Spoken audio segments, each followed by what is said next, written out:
നിങ്ങൾ ആദ്യമായാണ് ഈ ചാനൽ കാണുന്നതെങ്കിൽ ഒന്ന് സബ്സ്ക്രൈബ് ചെയ്യൂ. പുതുപുത്തൻ വാർത്തകൾ ആദ്യമേ ലഭിക്കാൻ ബെൽ ബട്ടൺ ക്ലിക്ക് ചെയ്യാനും മറക്കരുത്. ചെറുപ്രായങ്ങളിലെ മരണം ഈ അടുത്ത കാലത്തായി വർദ്ധിച്ചു വരികയാണ്. കുട്ടികളെയും മരണം കവർന്നെടുക്കുന്നത് ഏറെ വേദനിപ്പിക്കുന്ന കാര്യമാണ്. കോവിഡ് വാക്സിൻ എടുത്തതിന് പിന്നാലെ മരണനിരക്ക് വർദ്ധിച്ചു എന്ന ചർച്ചകൾ സജീവമാണ്. ഇപ്പോഴിത് കാസർഗോഡ് നിന്നുമാണ് അത്തരത്തിലേറെ വേദനിപ്പിക്കുന്ന വാർത്ത പുറത്തു വന്നിരിക്കുന്നത്.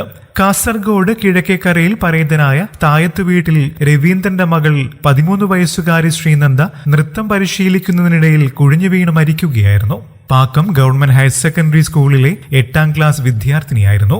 ഞായറാഴ്ച രാത്രി നൃത്തം പരിശീലിക്കുന്നതിനിടയിലാണ് ദാരുണമായ സംഭവം നടന്നത്. കുഴിഞ്ഞു വീണ ഉടനെ കുട്ടിയെ കാഞ്ഞങ്ങാടുള്ള ആശുപത്രിയിൽ എത്തിച്ചുവെങ്കിലും ജീവൻ രക്ഷിക്കാനായില്ല.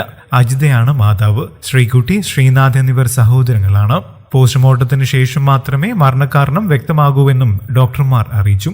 കൂടുതൽ വാർത്തകൾക്കും വിശേഷങ്ങൾക്കുമായി ഈ ചാനൽ സബ്സ്ക്രൈബ് ചെയ്യാൻ മറക്കില്ലേ. നന്ദി.